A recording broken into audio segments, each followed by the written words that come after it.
Hi everyone, welcome to another week in this live stream. So glad for you to be a minute late. I was having a little bit of trouble with the app and it wasn't logging in. Actually wasn't opening at all. Now I'm here though, and I'm glad to be here.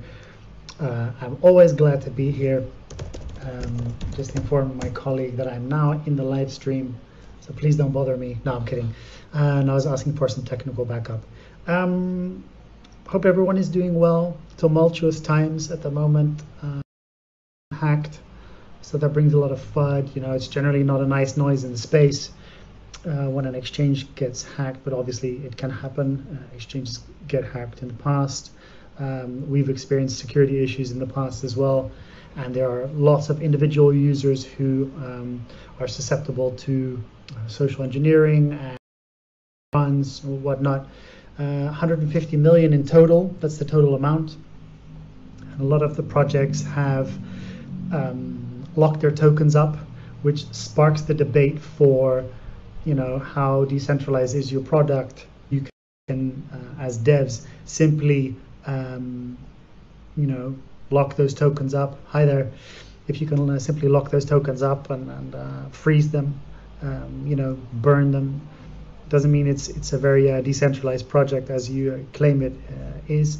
On the other hand, I also understand you don't want to let any malicious actor dump on your funds or mess around with them or be in the wrong hands.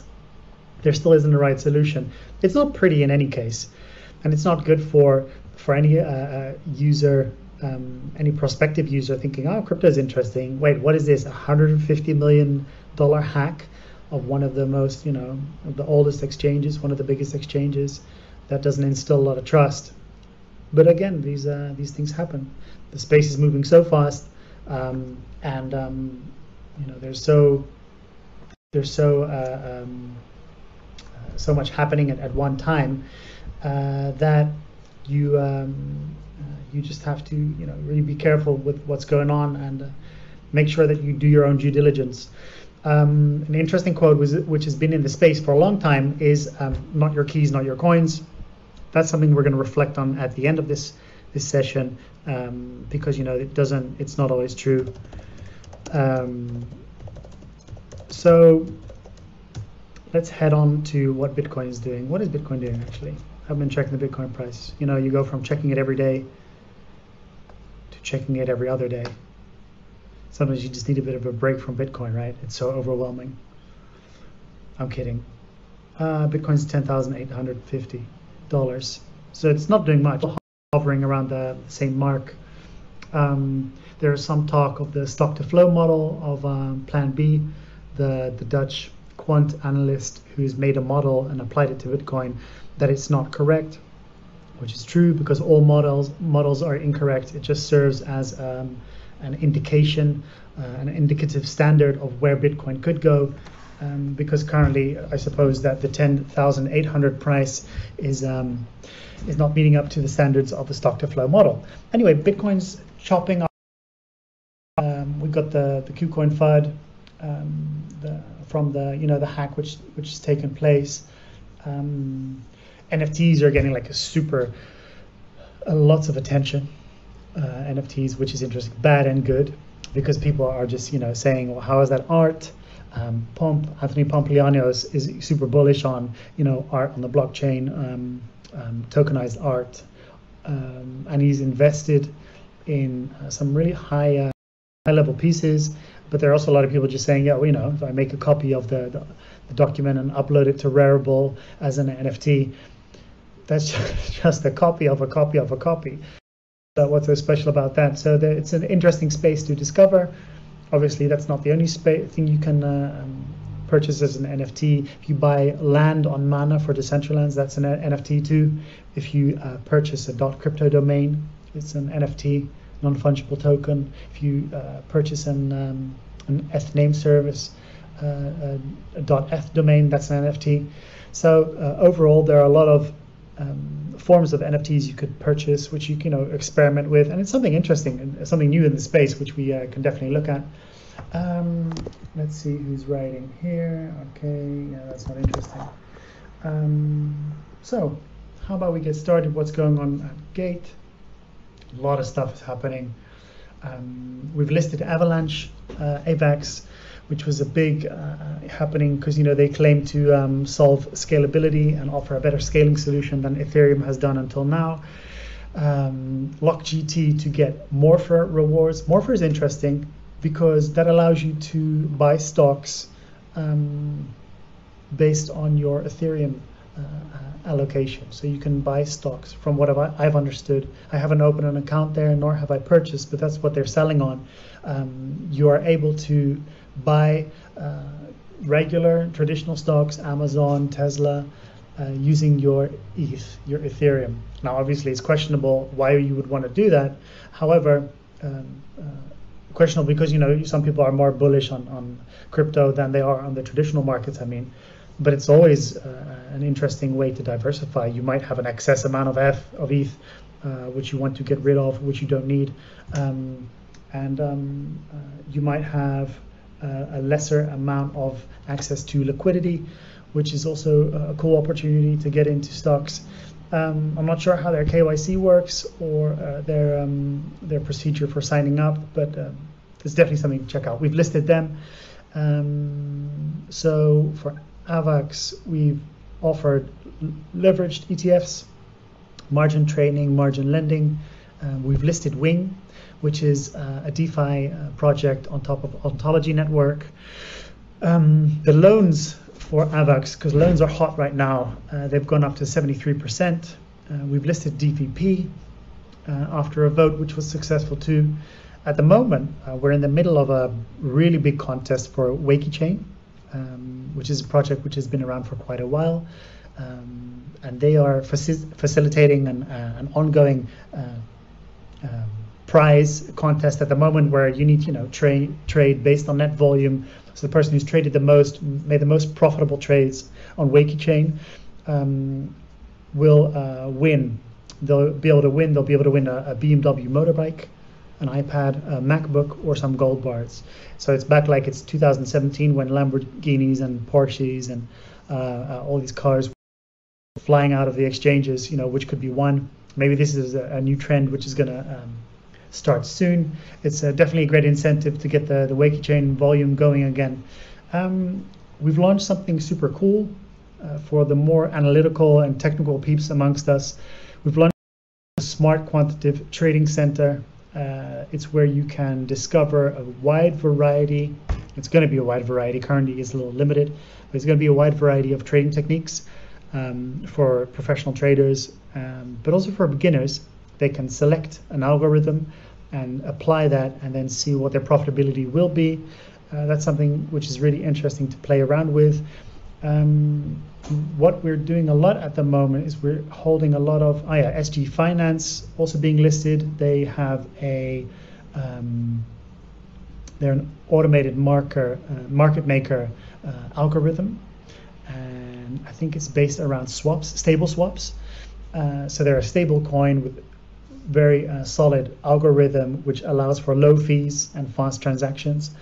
And we are also introducing our new very own stable coin of Gate, USDG, to provide liquidity for S-Finance, but also in general for other projects. So you can stake your USDG and then get a DeFi liquidity mining reward for that. More about that soon. So yeah, overall, we are doing a lot of stuff, not only for the traditional margin trading projects. We have margin trading products and investment plan, but also the crypto learning. Let's see, if you head over to gate.io/en for English /hold, HODL, HODL, you can see the current projects we have at the moment. So, for example, you can get a 15% annualized return on USDG for lockup and earn DeFi liquidity mining. And if you click on it, all you need to do is get yourself some USDG, which is Gate.io's own stablecoin. And then you can allocate up to, let's see, what's the minimum? The minimum is 50 USDG, the maximum is 1 million. So, if you've got 1 million lying around, sure, just invest that. That shouldn't be a problem. 6 days to participate. So from how long was this? 7 days, which were left. You get an annualized return of 0.041 per day, which is not bad, especially if it's a high amount of capital. That's definitely interesting to look at, and it's the best way to earn some passive yield at the moment at centralized exchanges. We are a centralized exchange. That's one of the options, but there are many more options. If you have ETH, you can lock up and you can earn. Let's see, what will the reward be? Liquidity mining. Let's see, ETH. Yeah. So you get an interest, principal and an interest, which is distributed of ETH after 7 days. Same goes for USDT. Ontology is still ongoing for a wing reward, I believe. But soon, if you scroll all the way down, if you head over to preheat, you can see the BTC lockup and earn. Now that's interesting for people who have BTC, because I believe you can lock up to, let's see, up to 15 BTC. So that's about 150K worth of BTC. You can lock up, you get an average daily rate of 0.025. May not seem like a lot, but it's still better than having it somewhere stocked in your wallet and it not doing anything, not making any moves. So you can make a return here. That's something to look at if you are holding if you're a big BTC fan, if you're a maximalist holding your BTC and you want to increase it, you get some free stacks, free sats for free. Let's see. So these are the main hold and earn projects we have going on at the moment. BTC is still at 10,860. Nothing has happened. I don't expect anything will happen quite soon, because a lot has to change, and currently we are suffering, or we will be suffering, a second wave here in Europe, with lockdown number 2, which is trending, which will inevitably have its effect on the economy, because we're out of the summer and all of a sudden infections are increasing. Maybe there's more testing being done, but in any case, it's going to cause the entire stock market to go down. It'll have an effect, and BTC, nor crypto, has proven to be a very good safe haven asset. So in the future, there might be a little bit of a downtrend. There might be a bearish trend going on or continuing, but we'll have to see what develops there. In the meantime, all is that DeFi is, come out of a little bit out of its hype, but there's still a lot of farming and yield farming going on. Centralized exchanges are, taking the trend towards, staking there. The rewards are increasing. So, hi guys, welcome. Let's see. So, in relation to what happened at KuCoin, that's always it supports the comment and the statement of not your keys, not your coins. In this case, KuCoin is a very liquid exchange. They have a lot of refunds. They've already indicated that they will support and replace all the funds which have been lost. And in fact, all the projects, as I mentioned at the beginning, have been locked up, and they are going to freeze those funds. In any case, you'll get your funds back, but not your keys, not your coins is a little bit of an overrated term, because it doesn't mean that just because your coins are in an exchange which gets hacked or which gets locked down, or that's the only circumstance that you can lose your funds. I believe there are many instances of bugs in Electroneum wallet, Exodus wallets who were hacked. Many instances of people who held their funds safely themselves, and who held their private keys themselves, but who also lost funds. So that's just to show that, though you have your funds at an exchange, it doesn't mean necessarily that they are unsafe. Of course, black swan scenarios can always happen, or the entire crypto industry could, dissipate due to unforeseen reasons.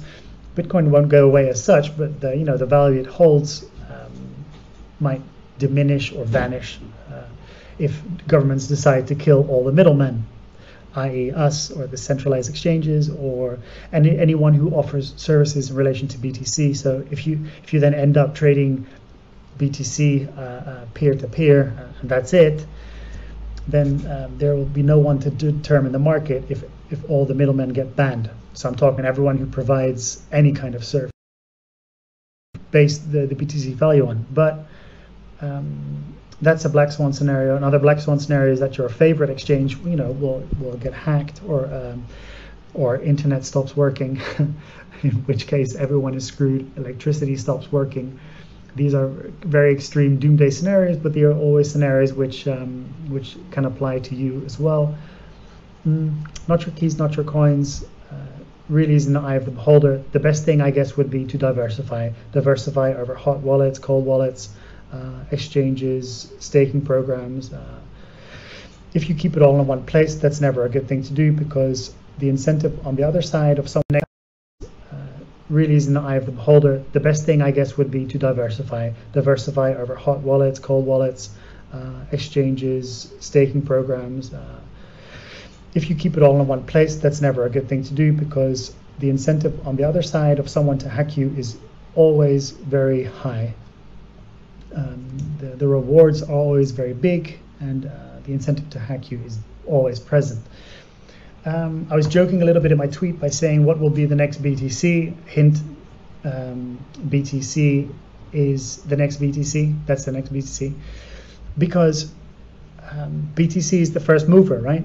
So in 2009, when the Bitcoin white paper was released, I think it was 2009, so Bitcoin came into existence, and everything has been built in that ecosystem around Bitcoin, which means that there's already too much of it being mined, too many companies offering service related to Bitcoin. Its value is up, its presence in the ecosystem is such that sure, it's a volatile market, but it's nowhere near as volatile as the next best coin, which is trying to come out and trying to be the next Bitcoin, because improvements aren't being made on it, and there are too many developers, core developers and developers working on Lightning Network and side chains for it to disappear. So if you're looking for the next BTC, you're not going to find it. What you may find is a project which can be added onto the ecosystem, which can survive together with BTC in the ecosystem. So that's an interesting thought to have. In that case, in that sense, always do your own research. Do your own research, and whatever you find and whatever you see a project is pushing, always check to verify where this information is coming from. If it's objective, how objective is it? Who's the author? All that kind of stuff. I wouldn't go as far as saying there's only Bitcoin and the rest are all shit coins, because I think that's a narrative. Because I think there's plenty of space for coins to join the ecosystem. I think BTC is just more the first mover, and it will be the king. But maybe in 2035 it will prove to be the gold the gold version of crypto.